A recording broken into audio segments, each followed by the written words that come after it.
السلام علیکم ورحمۃ اللہ وبرکاتہ۔ عزیز دوستوں اور بزرگوں، آج کل لوگوں کے بار بار سوال ہو رہے ہیں، جیسے بھاؤنگر سے ہمارے ایک دوست حنیف بھائی نے بھی سوال کیا ہے، اور ویراور اور پاٹن سے بھی لوگوں نے سوال کیے ہیں کہ تراویح کون پڑھائے اور کیسے پڑھائے۔ نابالغ لڑکا تراویح یا کوئی بھی نماز میں امام بن سکتا ہے یا نہیں؟ جواب: نابالغ لڑکا اگرچہ وہ 14 سال کا ہو اور بالغ ہونے کی علامات ظاہر نہ ہوئی ہو تو وہ تراویح یا کسی بھی نماز میں امام نہیں بن سکتا ہے، امام نہیں بن سکتا ہے۔ نابالغ کے پیچھے بالغ لوگوں کی نماز صحیح ہی نہیں ہوتی، لہذا ضروری ہے کہ بالغ شخص کو ہی امام بنایا جائے۔ آج کل لوگ اپنے اپنے گھروں میں جمعہ اور دیگر نمازیں جماعت کے ساتھ ادا کر رہے ہیں۔ خاص خیال رکھیں کہ نابالغ لڑکے کو ہرگز امام نہ بنائیں، اگرچہ نابالغ لڑکا بالغ لوگوں سے زیادہ پڑھا لکھا ہو۔ دوسرا سوال: بچہ بالغ کب ہو جاتا ہے اور بالغ ہونے کی علامات کیا ہیں؟ جواب: کسی بھی نماز کی امامت کے لیے امام کا بالغ ہونا ضروری ہے، اور بالغ ہونے کی 2 علامتیں ہیں۔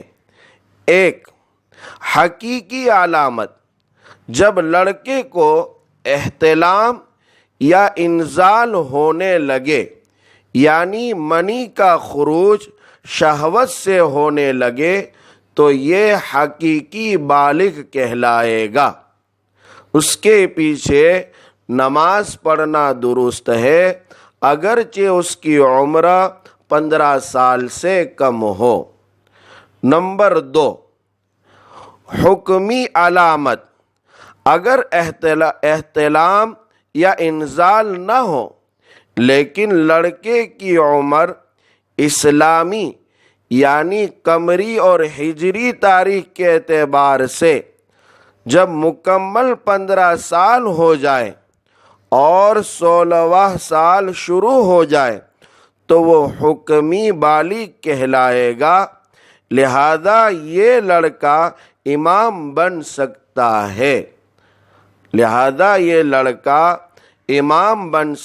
ہے، اگرچہ اسے احتلام یا انزال نہ ہوتا ہو۔ انگریزی تاریخ کا اس میں کوئی اعتبار نہیں ہے۔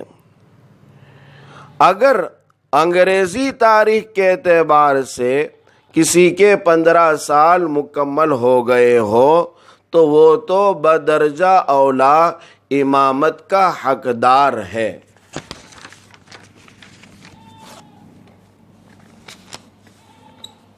تیسرا سوال: داڑھی نہ رکھنے والے کا تراویح یا کوئی اور نماز پڑھانا کیسا ہے؟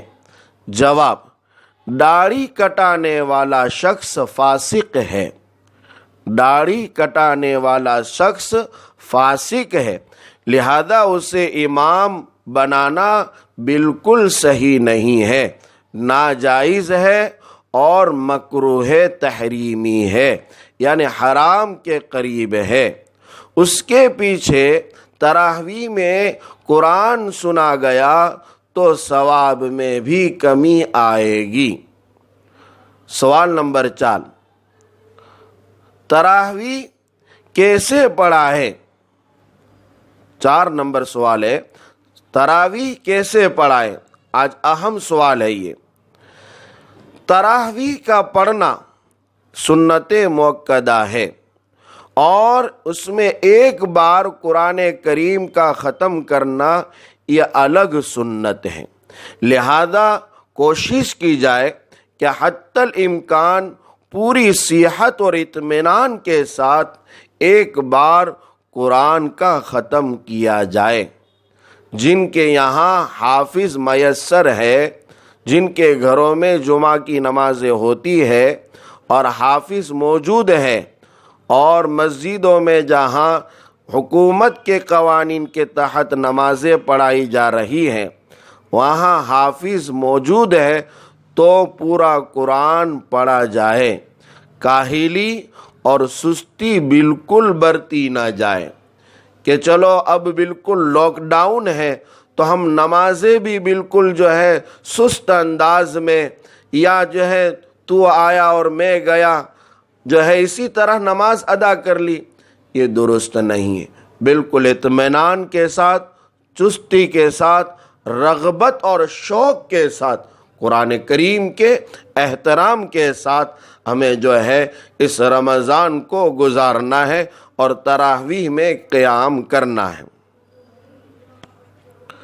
لیکن خاص خیال رکھیں اس بات کا کہ ہم اپنے گھروں میں جہاں تراویح کی نماز ادا کر رہے ہیں، وہاں آزو بازو کے لوگوں کو، ارد گرد سے لوگوں کو جمع نہ کرے، اکٹھا نہ کرے، بلا بلا کر ایک جگہ لوگوں کی بھیڑ نہ لگائیں، جس سے آپ کسی طرح سے قانون کی زد میں بھی آ جائے اور اخلاق کے خلاف بھی یہ عمل ہے۔ ہماری ذمہ داری بنتی ہے کہ لاک ڈاؤن کو جتنا ہو سکے کامیاب سے کامیاب بنائے اور حکومت کا ساتھ دے۔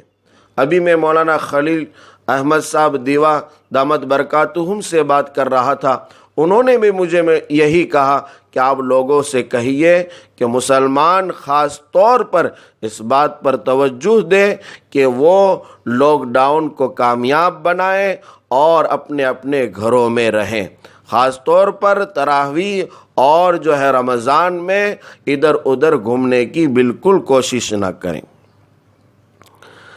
جہاں حافظ میسر نہیں ہے وہ لوگ تراویح کیسے پڑھیں؟ تو آخری 10 صورتیں علم ترا سے سورہ ناس تک 20 رکعتوں میں 2 بار پڑھیں گے تو 20 رکعت مکمل ہو جائے گی۔ اس طرح سے بھی تراویح ہم پڑھا سکتے ہیں۔ حافظ ہے ہی نہیں تو پھر ہم جماعت کو ترک نہیں کریں گے، اپنے گھر میں ہی جتنا قرآن ہمیں آتا ہے اتنا قرآن پڑھ کے ہی ہم تراویح پڑھائیں۔ اگر آخری 10 صورتیں بھی یاد نہیں ہیں، صرف 2-4 صورتیں یاد ہیں، تو انہیں ہی مکرر اور ریپیٹ کرتے ہوئے اپنی تراویح کو مکمل کرے۔ یہ آج کی گفتگو تھی۔ اللہ تبارک و تعالیٰ سے دعا کریں کہ اللہ تعالیٰ ہمیں اس پر عمل کرنے کی توفیق عنایت فرمائے۔ رمضان المبارک میں لوگوں کی فرمائش ہے کہ قرآن کریم کی تفسیر آن لائن کی جائے۔ انشاءاللہ میں اس کی تیاری میں بھی ہوں، لہذا آپ لوگوں سے درخواست ہے کہ اس چینل کو زیادہ سے زیادہ سبسکرائب کریں۔